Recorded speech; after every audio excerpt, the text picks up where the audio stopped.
آج کی اس ویڈیو میں ہم اس ہستی کے متعلق جانیں گے جن کا واقعہ قرآن مجید میں یونس اور توریت میں جونا کے نام سے آیا ہے۔ تاریخ میں آشوری قوم ایک عظیم اور طاقتور قوم کی حیثیت سے جانی جاتی ہے جس کا دارالحکومت آشور تھا۔ آشوری دراصل بنی اسرائیل کی نسل سے تعلق رکھتے تھے جو بخت نصر کے حملے کے بعد غلام بنا کر بابل اور عراق لائے گئے تھے۔ اس زمانے میں دریائے دجلہ کے کنارے نیونا نامی ایک چھوٹی سی بستی تھی۔ نیونا شہر کے بیچوں بیچ مندر اور شاہی محل تھے جہاں سے آشوریوں کا بادشاہ پوری سلطنت پر حکومت کرتا تھا۔ یہ لوگ بت پرستی اور کفر و شرک میں مبتلا تھے۔ اس وقت نیونا کی آبادی 1,00,000 سے زائد تھی اور یہ 700 قبل مسیح کا زمانہ تھا۔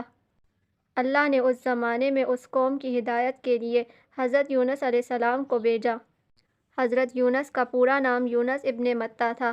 آپ حضرت ہود علیہ السلام کی اولاد میں سے تھے، جبکہ بعض مفسرین نے لکھا ہے کہ یونس علیہ السلام کا تعلق بنی اسرائیل سے تھا۔ آپ پر ایک صحیفہ بھی نازل ہوا جو توریت میں یونا کے نام سے موجود ہے۔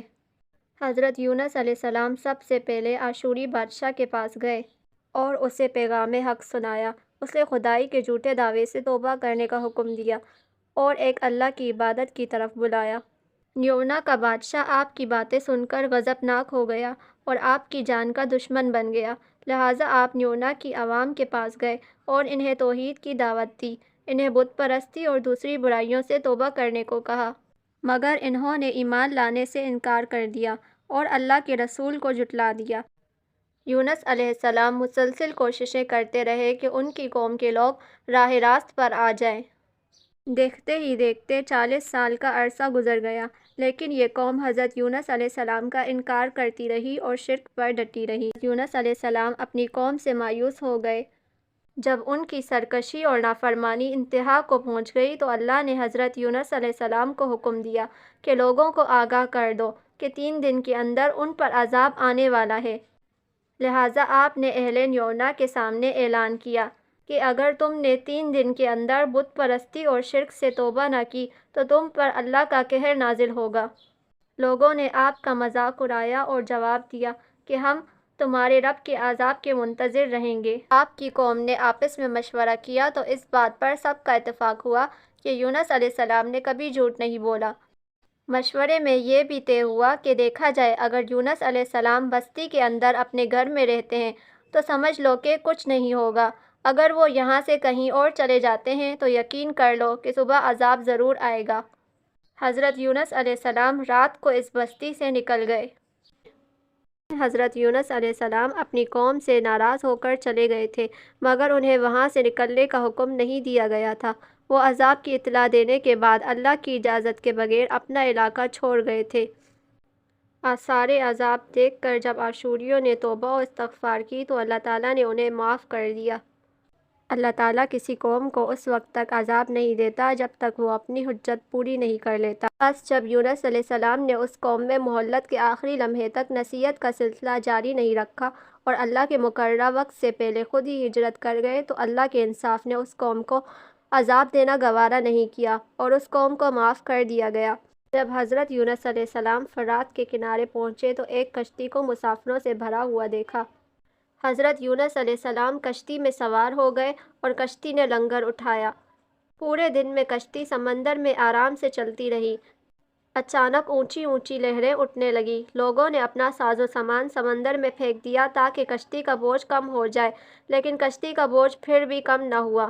جب کشتی ڈگمگانے لگی تو کشتی کے غرق ہونے کا یقین ہو گیا۔ کشتی والوں نے اپنے عقیدے کے مطابق کہا کہ ایسا معلوم ہوتا ہے کہ اس کشتی میں کوئی غلام اپنے آقا سے بھاگا ہوا ہے۔ جب تک اس غلام کو اس کشتی سے الگ نہ کیا جائے گا نجات مشکل ہے۔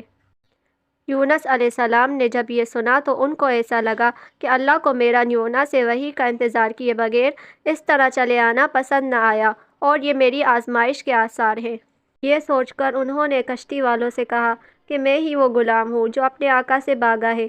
لہٰذا 3 مرتبہ قراردادی کی گئی اور تینوں مرتبہ آپ کا ہی نام نکلا۔ تب مجبور ہو کر انہوں نے حضرت یونس علیہ السلام کو دریا میں ڈال دیا۔ اس وقت اللہ نے ایک مچھلی کو حکم دیا کہ انہیں نگل لو، یہ تمہاری غذا نہیں ہے، اس لیے ان کے جسم پر کوئی تکلیف نہیں ہونی چاہیے۔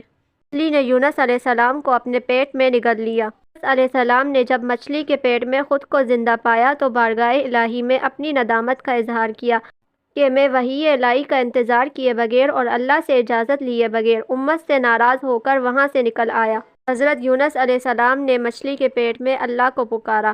ان پر 3 اندھیرے اکٹھے ہو گئے تھے، رات کا اندھیرا، مچھلی کے پیٹ کا اندھیرا اور سمندر کا اندھیرا۔ آپ نے ان اندھیروں میں یہ کلمات کہے: اللہ تیرے سوا کوئی معبود نہیں، تو یکتا ہے، میں تیری پاکی بیان کرتا ہوں، بے شک میں اپنے نفس پر خود ہی ظلم کرنے والا ہوں۔ روایتوں کے مطابق اگر حضرت یونس علیہ السلام یہ تسبیح نہ کہتے تو قیامت تک مچھلی کے پیٹ میں رہتے۔ نبی اکرم صلی اللہ علیہ وسلم نے فرمایا کہ جب یونس علیہ السلام نے یہ دعا کی تو یہ کلمات عرش کے گرد گھومنے لگے۔ فرشتے کہنے لگے: یہ بہت دور دراز سے آواز آ رہی ہے، لیکن کان اس سے پہلے اس آواز سے آشنا ضرور ہے۔ اللہ نے حضرت یونس علیہ السلام کی درد بھری آواز کو سنا تو فرمایا کہ کیا تم اس آواز کو نہیں پہچانتے؟ انہوں نے کہا: نہیں۔ فرمایا: یہ میرے بندے یونس کی آواز ہے۔ فرشتے نے کہا: یہ وہی یونس ہے جس کی پاک عمل قبول شدہ ہر روز آپ کی طرف چڑھتے تھے۔